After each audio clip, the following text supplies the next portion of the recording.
now we're using it to the serve our refugees. It's a big deal. And then Missouri recovered. And as you said earlier, Suzanne, this 14th Amendment issue is a red herring because we're being paranoid, made paranoid by all these elements that we talked about. The economy, the Congress, and politicians are playing on us. And I always learn leaders lead. They don't play to the body politic. You don't say to the people who elected you what they want to hear. You tell them what is right. And what our politicians today are doing, left and right, are playing us off against each side and taking us to the extremes.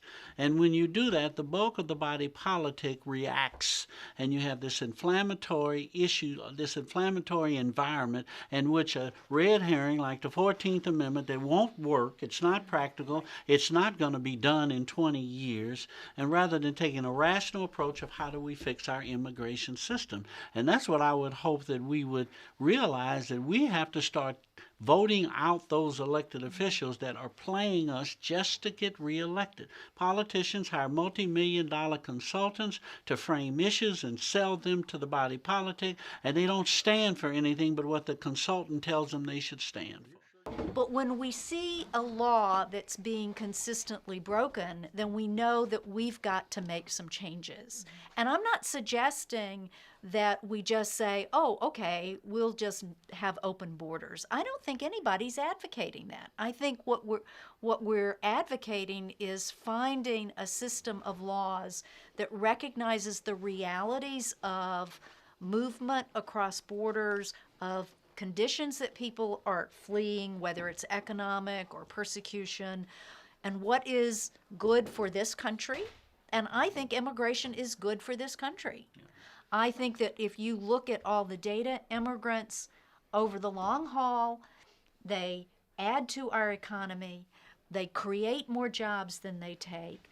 So we need to have a rational system that allows for rational levels of immigration, and somewhere along the way we're going to have to deal with the fact that we've got 12 million or so undocumenteds in this country, and what are we going to do with them? And that, there are families who one has a visa, one doesn't, Right. One is documented, one isn't. There are children involved. It needs to be a comprehensive system. We need to allow, I've seen it firsthand in my work through legal services, some of the issues that are raised with splitting families up. Absolutely. Because the kids are here, the parents are going back. What happens to these children? They get placed in foster care. We need to have a comprehensive system that allows for that and that accommodates for the issues that are raised and that are coming into our family courts. It's an important issue, and I think that's something that maybe isn't looked at as we sit here and talk, economics and social issues, drugs, things like that. We need to look at kids. They're getting left here. I believe in a helping hand before a handout. Now, the Haitians, when they had that horrible earthquake and the devastation, I agree. Give people a safe harbor. Give them some refuge. But let's give them a helping hand. I wouldn't let them in the country to stay in the country. I'd give them a shovel, give them a picture, photo ID card on a rope around their neck, and put them to work. Here's a job. We're going to give you a salary, and we're going to teach you how to be a leader. Now, you go home and you clean up your country. Well, fighting in Mexico, the Mexican president is a very brave man. He just fired 10% of his police department nationwide because they're corrupt. But it's their country. They got to clean it up. They got to make their own house right. We can't do it for them. The birth rate in the country is the lowest it's been in 20 years or something like that. We're barely replacing ourselves. Look at the city of St. Louis. Mr. Buford can tell you about a time when the city had 900,000 people. Yep. Oh, yeah. Every corner had a grocery store and a dry cleaner, and there wasn't a vacant lot to be had. And now the city has about 300,000 people. It's a brown field. Mayor Slay has been very enlightened on this.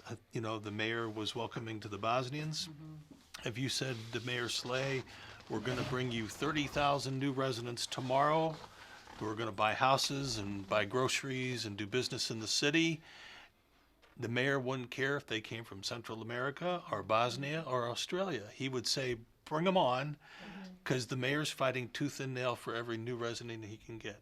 So why aren't we, instead of talking about amending the 14th Amendment, why aren't we talking about a way to help form a path to citizenship for the people who are here, for the communities that want them? And bring them out of the shadows. Right.